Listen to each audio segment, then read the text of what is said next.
I know she has no yaya, everyone. So Right now. basically, you're taking care of everything. Yeah, with the help of my mom and Marcos. Ito muna, but when you saw him, medyo, uy, cute, ganon. I met him at a music festival before that. He was drunk. So, okay. Kasi before when he was a teenager, he used to get into a lot of fights. Ayun, he took me there. Then I was like, why are you taking me here? He said, because now that you're in my life, I don't want to get into any trouble anymore.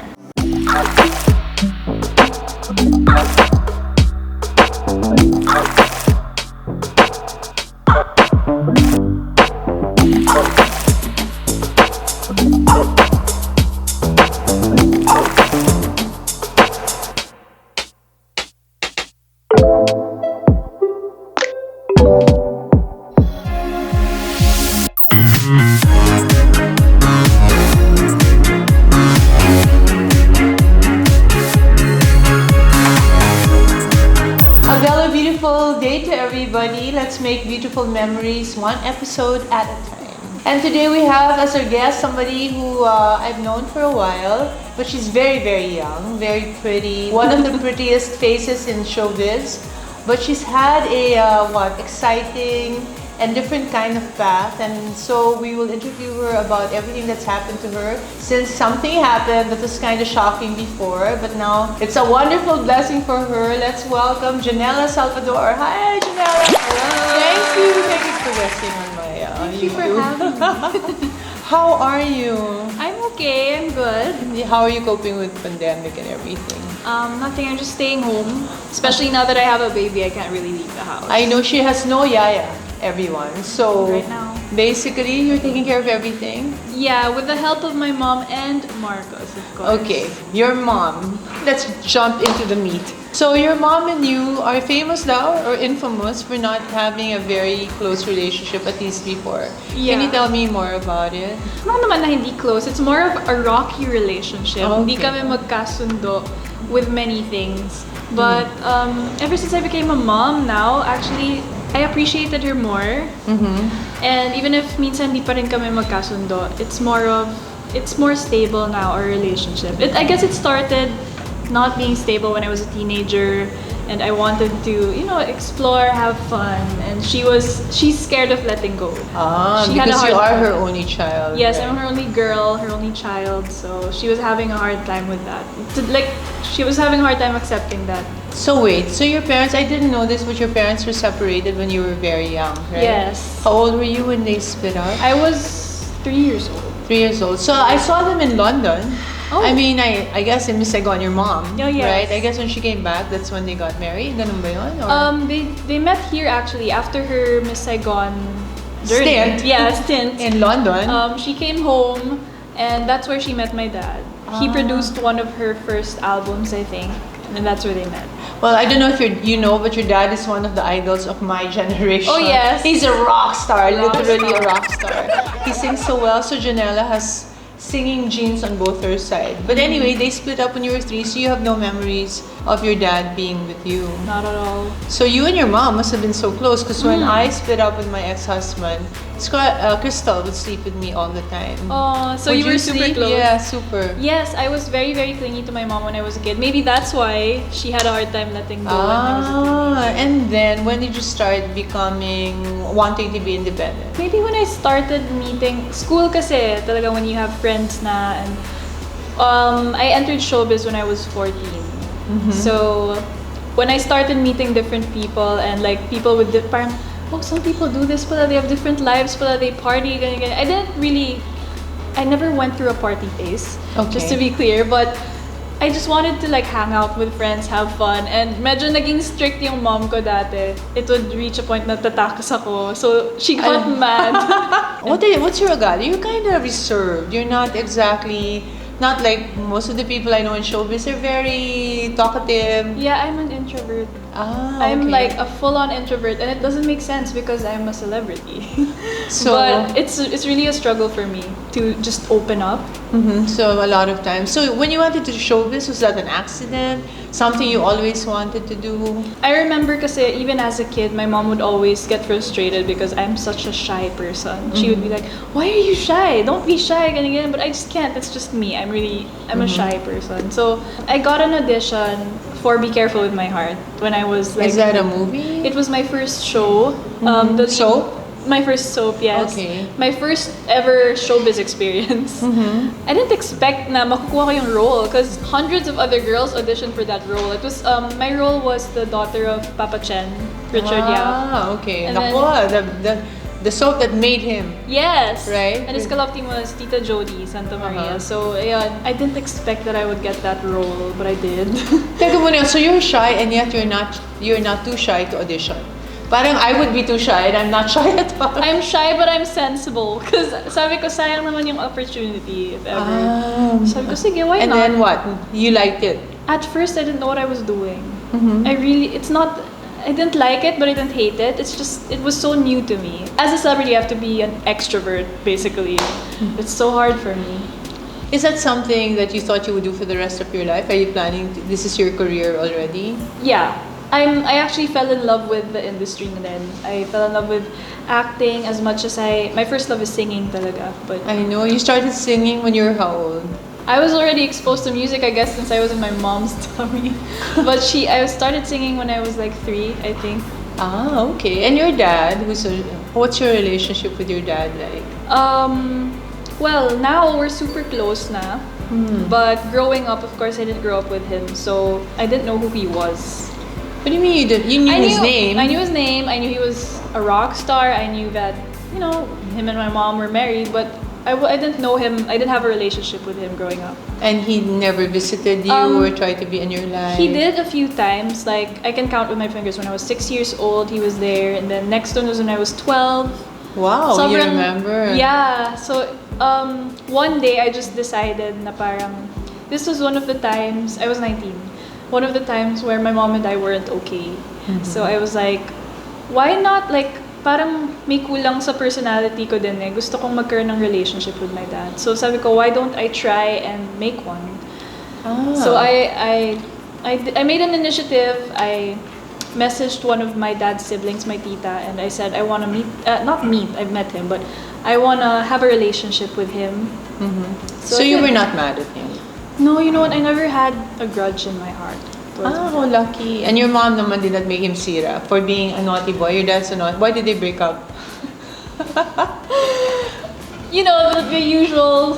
Typical rock star. Yeah. Well, he has another family now and I'm very close to them naman. Oh, that's good. So she doesn't make you like your dad's bad? Or she never lied to me. Like, she just told me she never hid anything from me. When I was growing up, parang I started realizing, so my dad did this. But I'm not mad at him for it, Because they say when you don't have a dad, you start having relationships with boys earlier. Did that happen to you? It wasn't the timeline siguro for me. It wasn't like having a boyfriend earlier, but more of I have clingy issues. Okay. When I'm in a relationship, parang I cling so hard. That's siguro yun yung naging effect sa akin. Wait, what? She's super possessive? Like, where are you? Yeah, kasi I've never had a male figure in my life. So now that kunwari I have one, parang I get clingy. Yun. Buti na lang yung mga naging boyfriend. Isa lang naman yung ex ko. Isa lang naman yung ex. Sino yun? Can we mention? Kilala niyo na yun. Kilala niyo ba? Ako hindi ko kasi. Okay. Do you feel insecure? I mean, you're very pretty, right? So, was there ever a time na you felt not pretty or something like that? May time ba sa buhay mo? Actually, yeah. All the time. All the time? My self-esteem, I have to work on it. Kasi I'm my biggest critic. Okay. Like when I do something, for example, when I act or when I perform on stage, I'm the first one to bash myself. Okay. It's so hard for me to feel proud of something that I do. So that's what I have to work on. Did your mom affirm you when you were a kid? Did she say you're so pretty, Janela? You're so magaling? Yeah naman. Or is she the opposite kind of tough love? But you have to work harder, Janela. You're not good. She was both.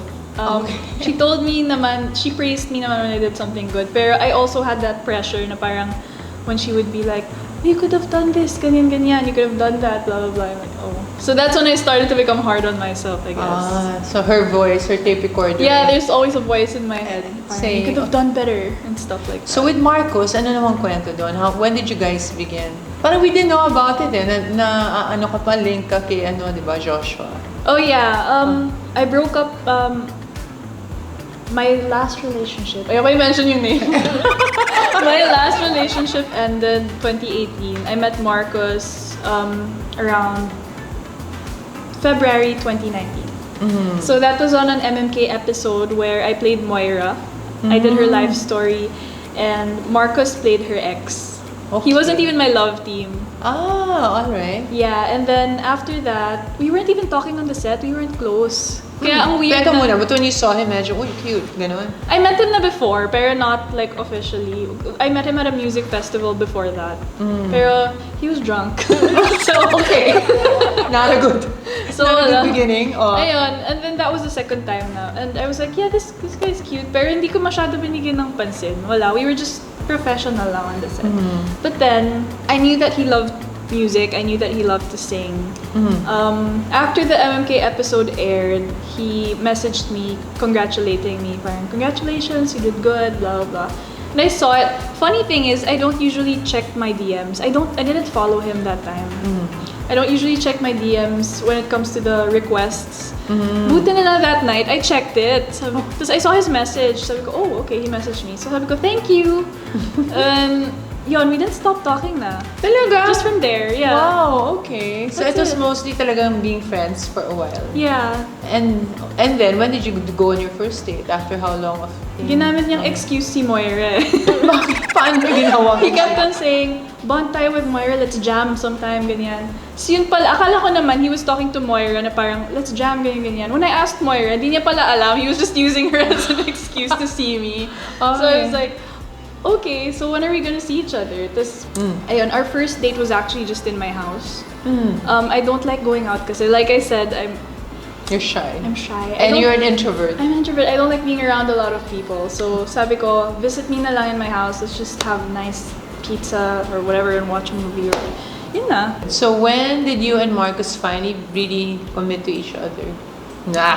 MU ba to? Or will you be my girlfriend? Do people still ask that in this day and age? Or Funny thing is, because he's white, because he's from from the UK, he had no idea that he had to ask someone here to be his girlfriend. okay. Because they're very, ano lang eh, we're dating, we're together. Blah, blah, blah. Very ganun lang. Ba, hindi pwede yan. Sa ibang bansa, ganun sila. Good girl. At least dalagang Pilipina ka. Hinintay Yes. mo. So Oh. sabi ko, yeah, of course you have to ask me. And then, yeah, so he said, okay, I'll ask you. But he said, I don't know how. He didn't know how to ask me. So he just, you know what I like? It's very straightforward lang the way he asked me. Like, he brought me to one of the places where he used to get, kasi before when he was a teenager, he used to get into a lot of fights. He was that kind of teenager. But ayun, he took me there. Then I was like, why are you taking me here? He said, because now that you're in my life, I don't want to get into any trouble anymore. Sabi niya. Wow, Then he asked me, because I want to be with you. he wants to make it right with me. So sabi niya, will you be my girlfriend? That's it. Okay. Yun na yun. And then, so you guys are very happy and stuff. Yeah. And then, your pregnancy, was it something planned or was it non-planned? I mean, Well, of course it wasn't exactly planned, but at the moment we found out, no hesitation, I just accepted it, and we were happy actually. very happy We were right very away. happy, yes. Okay. Why, did you always want to be a young mother?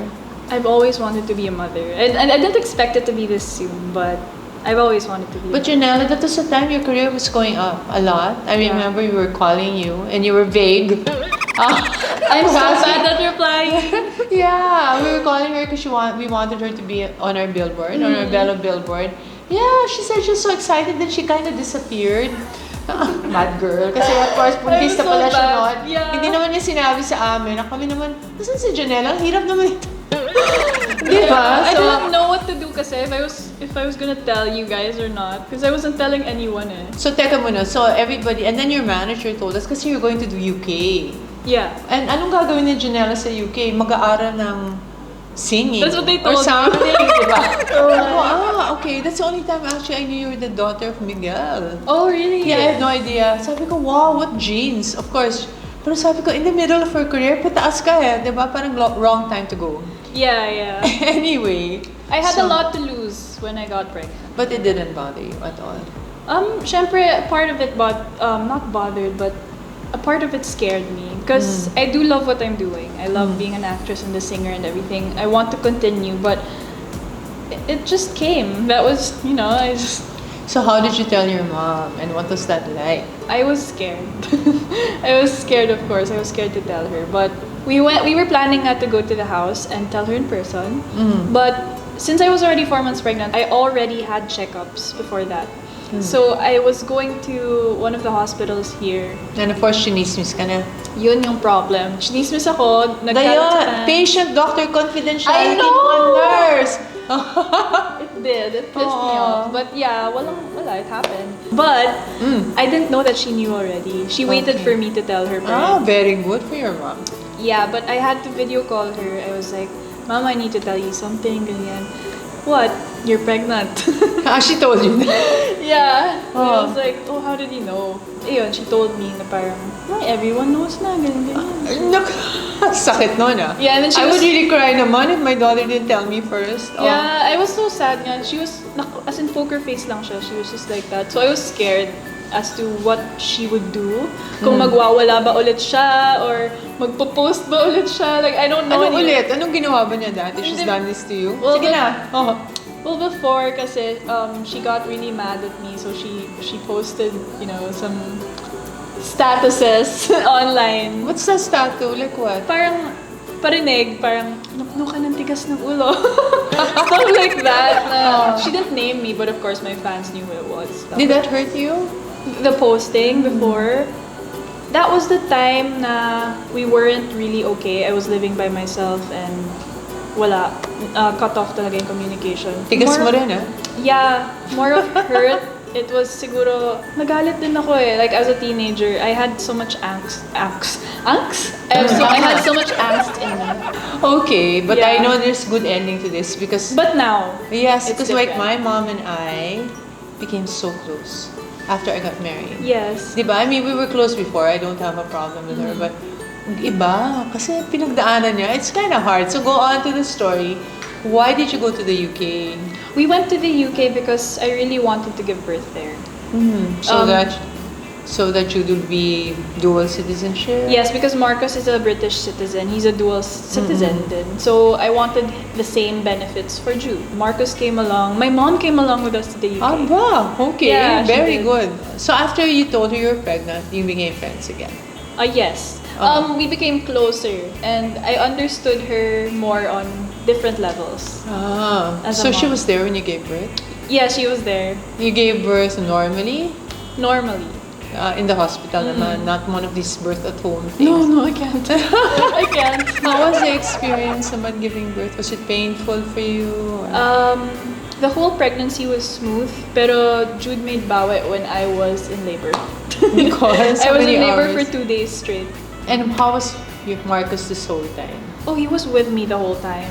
He sounds like a very nice guy. He is. You know what? People think he looks gago.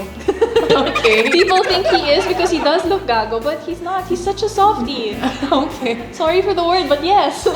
He's such a softie. So you feel very loved and cherished by him. Yes, he's very loving. He's like that. So you see yourselves married soon? Well, that's the goal. That's the goal, Hopefully. but you'll take your time. But we're not pressuring each other on that. Okay, so Jude was out there, and how did you feel? Was it instantaneous love or?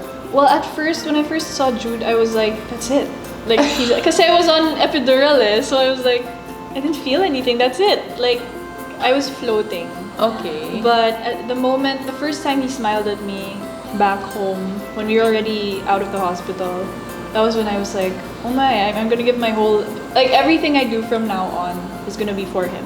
Oh, that's so sweet. So are you enjoying being a mom? Super, yeah. Wait, okay, the bad part of getting pregnant. How much weight did you gain? Oh my god, a lot. So wait, you breastfed, right? Did you breastfeed? Yes, I did. For how long? 4 months. 4 months. And then, that's really good. That's more than enough time to give the baby immunity. And then, so how old is Jude now? He's 7 months now. 7 months. So the last time you were in the house, medyo Hayden. Actually, Hayden is one of your biggest fans and one of your biggest protectors. And he was really pissed because I know there was a time of bashing Oh yeah. for Jude. God. Can you tell me about how that felt? Well, I didn't know what to feel when I first saw the comments about Jude. I was trying to think, are they just joking or what? Kasi like, who would pick on a baby? Aw. What kind of humor is that? You know, to each his own. But at the same time, it's not. I realized it's not okay. Yeah, of course Because it's not it's okay. a form of bullying talaga. So I had to stand up for Jude. I'm gonna do anything for my son. So I stood up for him and I Anong ginawa mo? Because Hayden was all about, this is, ano yung mga sinasabi? Parang nag-consulta siya ng lawyer. Yeah. This is against, Suggesting. Vowsy. Vowsy. Vowsy. They think kasi wala lang eh. Pero as a mom, even if I'm in this industry, like I'm used to bashing directed towards me. When it's for Jude, Yeah. when it's towards Jude, it's Talagang maybe ano make na, you foul feel na foul something. na yan. It's not okay, yeah. So, did you do any action? Did you file a complaint?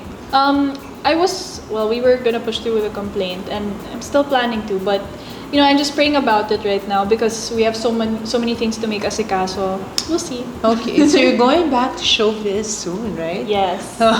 So we've gone on a beauty journey. So Janela was here and we decided bringing sexy back. That's our campaign. So because she gained weight, where did you gain most of your weight? In your arms and in My your arms tummy? and in my tummy. So what we decided, so And I face. told Janela, let's inspire other people, and then I don't know if you remember Janela's face. I just saw the picture and Oh, parang yeah. too much naman, parang super V, di ba? I miss it though. So what we're going to do soon is we're going to thermage to make her more. I know you did thermage already. Yes, we're I going to do did big thermage. contour to kind of even melt some more fat. Although I kind of like her face a little rounder. It's so cute. I want to Really? pinch you all the time. And then we liposuctioned her arms about a month ago, right? It will take 3 months for the results to really show.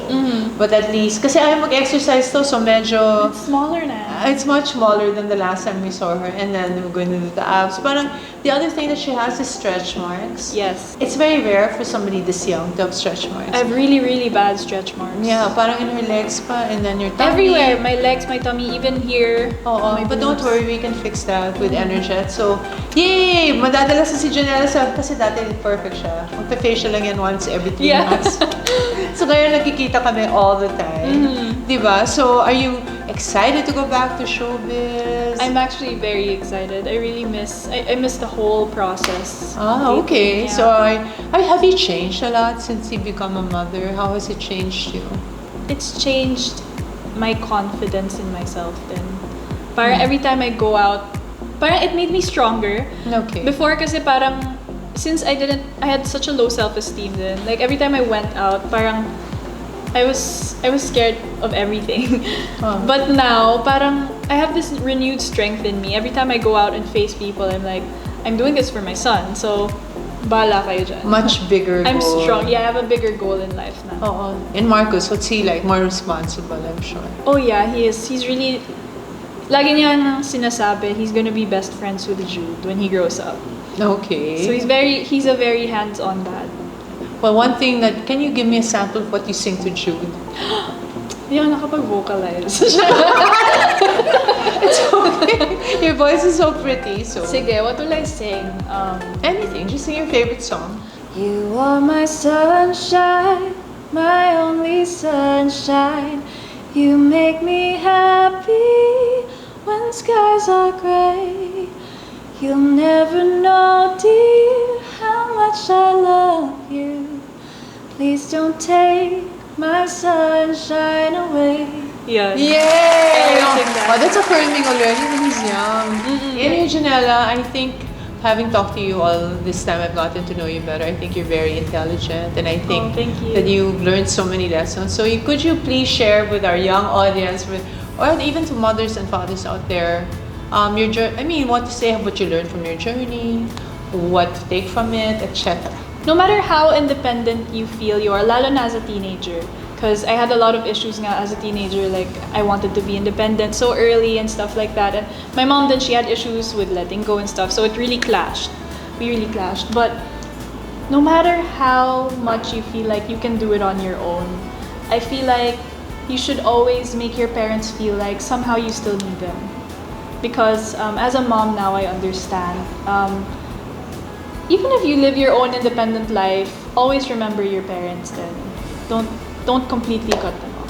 That's what I learned. So your mom's happier now. Oh yeah. Yeah, she is And naman. is she a doting grandmother? Oh, super.